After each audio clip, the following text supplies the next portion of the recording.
Ramaraju bike మీద ధీరజ్‌ని తీసుకొని వస్తూ ఉంటాడు. ఇంతలో ధీరజ్ కోసం ప్రేమ బయటనే వెయిట్ చేస్తూ ఉంటుంది. అది చూసిన ప్రేమ వాళ్ళ నాన్న చాలా కోపంగా "అరేయ్! రామరాజు బయటకు రారా మర్యాదగా" అని చెప్పేసైతే చాలా గట్టిగా పిలుస్తూ ఉంటాడు. ఆ మాటలు వినగానే అక్కడ ఉన్న రామరాజు అయితే ఒక్కసారిగా షాక్ అయిపోయి మళ్ళీ ఏం జరిగింది? ఎందుకు ఇంత కోపంగా పిలుస్తున్నారు వీళ్ళు? అని చెప్పేసైతే అనుకుంటూ వాళ్ళ దగ్గరికి వెళ్తూ ఉంటాడు. ఇంతలో అక్కడ ఉన్న ప్రేమ వాళ్ళ నాన్న "ఆడవాళ్ళతో పని చేయించడానికి నీకు సిగ్గుగా లేదురా? నా కూతురుతో పని చేయిస్తావా? నీకు తినడానికి మెతుకులు లేవు అంటే నా ఇంట్లోనివి తెచ్చిపెట్టేవాడిని కదరా" అని చెప్పేసైతే అంటూ ఉంటాడు. ఆ మాటలు వినగానే అక్కడ ఉన్న రామరాజు అయితే ఒక్కసారిగా షాక్ అయిపోతూ ఉంటాడు. అదేంటి ప్రేమ కాలేజీకి వెళ్తుంది చదువుకోవడానికి, పని చేయడానికి వెళ్ళటం లేదు బయటికి అని చెప్పేసైతే అంటూ ఉంటాడు.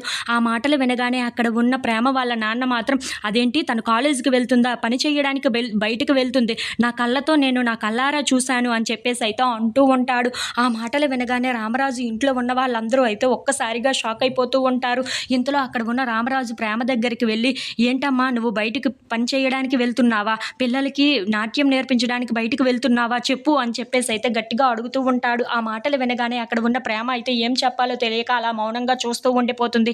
ఇంతలో అక్కడ ఉన్న రామరాజు మాత్రం "నిన్నే కదా అడుగుతున్నాం, ఎందుకు ఇంత మౌనంగా ఉన్నావు? నువ్వు బయటికి వెళ్ళి పని చేస్తున్నావా?" అని చెప్పేసైతే అంటూ ఉంటాడు. ఆ మాటలు విని అక్కడ ఉన్న ప్రేమ అయితే "అవును, నేను పిల్లలకి నాట్యం నేర్పించడానికి బయటకు వెళ్తున్నాను" అని చెప్పేసైతే అంటూ ఉంటుంది. ఆ మాటలు విని ఇంట్లో ఉన్న వాళ్ళందరూ అయితే ఒక్కసారిగా షాక్ అయిపోయి ప్రేమ వైపు అలా చూస్తూ ఉండిపోతారు. ఇంతలో అక్కడ ఉన్న ప్రేమ వాళ్ళ నాన్న మాత్రం "నా కూతురుతోనే ఇలా పని చేయిస్తావా?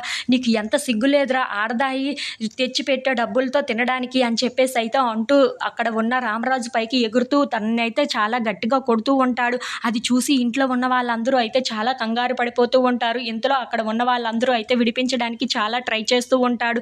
అది చూసి అక్కడ ఉన్న రామరాజు మాత్రం ఏంటి ఇలా జరిగింది అని చెప్పేసైతే తను మాత్రం ఏమీ అనకుండా మౌనంగా అలా చూస్తూ ఉండిపోతాడు. ఇంతలో అక్కడ ఉన్న ప్రేమ వాళ్ళ నాన్న మాత్రం తన షర్టునైతే చాలా గట్టిగా చింపేస్తూ ఉంటాడు.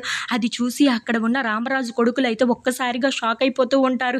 "ఏంటి నాన్న ఇలా అయిపోయారు? వీళ్ళ చేతుల్లో ఇలా ఉండటం ఏంటి?" అని చెప్పేసైతే అనుకుంటూ చాలా కోపంగా అక్కడ ఉన్న ప్రేమ వాళ్ళ నాన్న వైపు చూస్తూ ఉండిపోతారు. ఇంతలో అక్కడ ఉన్న ధీరజ్‌కైతే చాలా కోపం వచ్చేసి "మా నాన్ననే ఇలా చేస్తావురా? నీకు ఎంత ధైర్యంరా?" అని చెప్పేసైతే అనుకుంటూ ప్రేమ వాళ్ళ నాన్నని కొట్టడానికి పైకి వెళ్తూ ఉంటాడు. If you like this video please like, share and subscribe.